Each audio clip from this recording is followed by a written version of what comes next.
One of the tricky things about hybrid learning is figuring out how to maximize your at-home learning days. So today I want to talk about one idea for how I'm planning on maximizing not only my at-home day, but enhancing the in-person day using the at-home day.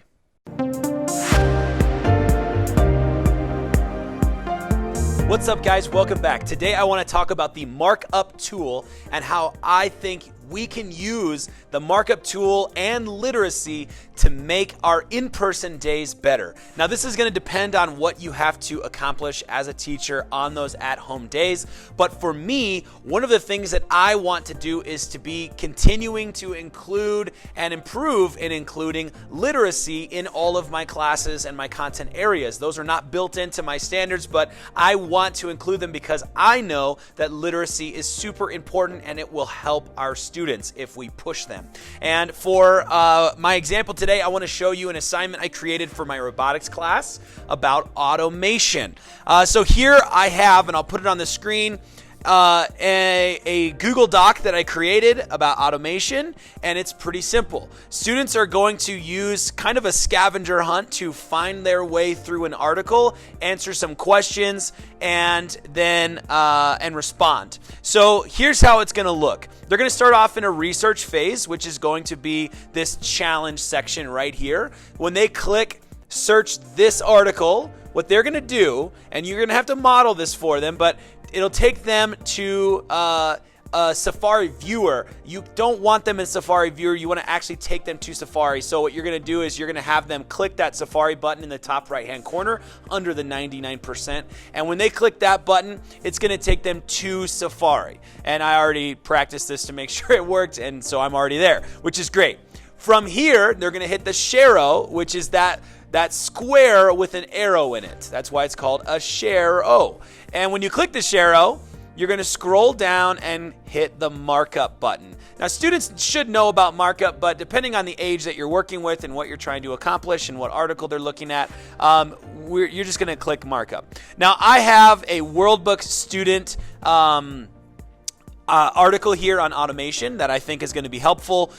It's not written in such an insane and intense language that it's impossible to understand, but after reading this article, it really is more appropriate for probably a middle school and up age range. But it's really, really helpful. The cool thing about Worldbook, and in our school has an account, so if you don't, I don't know what is available to you, but or our district does. The cool thing about Worldbook is it includes this voice option. You can even change that you want it to be slower. You can change it to be a female voice, whatever. But this is really nice. Now, when you're in Markup, just so you know, when you're in Markup, you have to use two fingers to drag up and down and zoom out, because if you try and use one finger, you're going to draw, okay?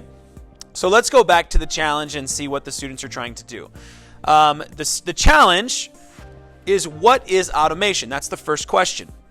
And it tells them in the instructions that they're supposed to highlight and then annotate to let them know what question it is. So let's just look at it. Annotation is the use of machines to perform tasks that require decision making. Now, if I were you, if this is the first time you're teaching this lesson or having them do this type of scavenger hunt challenge, I would model it for them, at least the first question. But here, let's go ahead, and I like to use a ruler so it's a little bit neater, but automation is the use of machines to perform tasks that require decision making. Okay?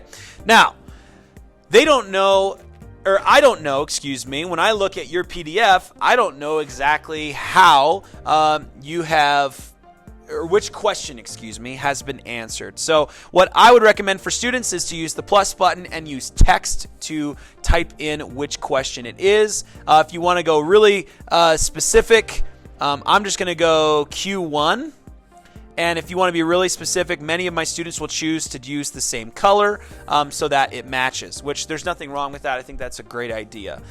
There are other tools out there, like you could use a box if you wanted to, and you could go around it like this, and you could say that's Q1. In case you're wondering, there are some great tools with like arrows and stuff. So if you use a blue arrow and you point there, and then you could move the Q1 down here, so if in case you don't have enough space, depending on where you're at in the article. I just deleted my arrow. But all of the options that you have available to you, okay, I'll go ahead and do it that way. Boom. These are all based on the PDF. Now, as long as you don't leave the PDF, you can double tap the home button and you can go back to check your question, which is, the next one is, why is automation important? Find at least 3 answers. Now, for this article, the automation, again, two finger drag to make sure that I'm not drawing all over the screen. There are a bunch in this one. This article is great because each of these uses of automation paragraph kind of start off with that answer. So maybe they would change the highlighter depending on what you want them to do for different questions. I would have them change the highlighter color every time just so that it's easy to clarify which question's which and which answer is which, okay? When they're done with all of the annotation, whether you have them draw some stuff, whether you have them just highlighting, whether you have them using shapes or just text. You could also have them, by the way, answer questions at the bottom of the PDF. So if you create the PDF ahead of time, if this is going to be with your younger students who maybe would get caught up in the weeds trying to create the PDF, if you create the PDF for them ahead of time, then you can put the questions at the bottom of the PDF. I've done that before. I really like that as a strategy. So create the PDF like I've done here so far. Don't highlight or anything like that. And then go ahead and use the text button right here to put the questions at the bottom, or you can put them on the sidebar even. It's however you would prefer, what you feel like fits best with your students. But when they're done doing all of that, they're going to hit the share arrow. Or actually, they can just hit done, rather, I'm sorry. And then you can save the file. And then how they choose to save the file is probably going to just want to be inside that on my iPad button or on Google Drive, depending. Most students are not going to have an iCloud Drive because of student privacy laws. Depending on how old they are, they're not going to have an iCloud Drive like I do. But you could do Google Drive, or you could do on my iPad, whatever. And that's something that they'll have available to turn into you. Again, your options are endless in terms of what you can do with how you can reformat this particular assignment. But my personal preference is the Google Doc option because I know that my students are capable of turning in a PDF and a Google Doc. So when you're looking at the Google Doc, one more thing just to keep in mind, I love to use this little double tap and type here tool. It's not a tool. I mean, I just type, double tap, and type here because if you're on an iPad and you're editing, I gotta be in editor mode, sorry. If you're in the iPad and you're editing, if you double tap on one word, it will allow you to then start typing. It'll also keep the formatting, so if I can start typing, it still stays in that blue color, which makes it really easy to see my answer. And the other, I'll just leave like ...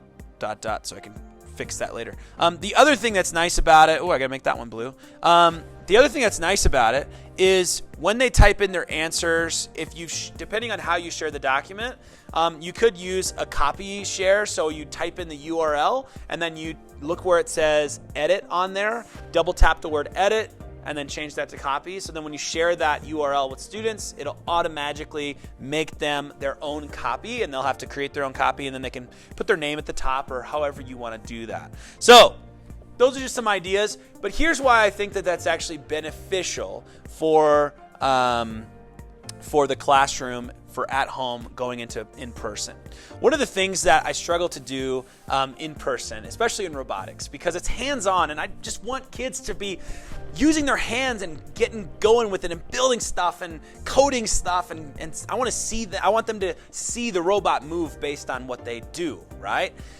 One of the things that's hard is then to take time aside from that and pull away from that super engaging hands-on aspect of robotics to be reading articles and to be enhancing their knowledge of robots, not just their experience and knowledge of experience with robots. So for classes like that, it's really helpful, I think, to have this hybrid model because it's going to give them that time where they're at home and they're going to need something to work on. And I don't want to just give them busy work, but something like this, doing an assignment on automation, is going to be a massive helper because they're going to come back to class and what they know about automation has now changed, and how they apply that knowledge to what their hands-on learning is doing in person is going to be huge. And I'm really excited about trying that out and seeing how that goes, for how that affects even our in-person, giving real assignments that are going to enhance their learning.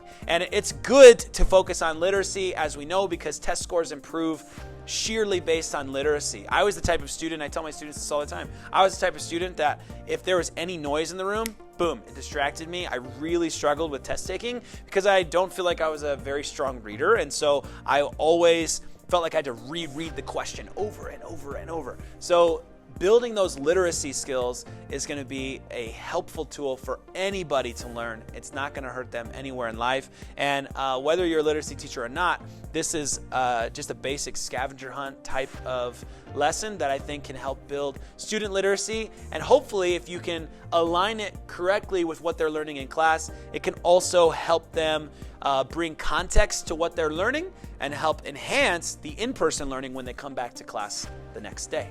Now, I hope that this lesson, idea, or whatever is helpful to you in some way. I hope seeing the markup tool is helpful to you in some way.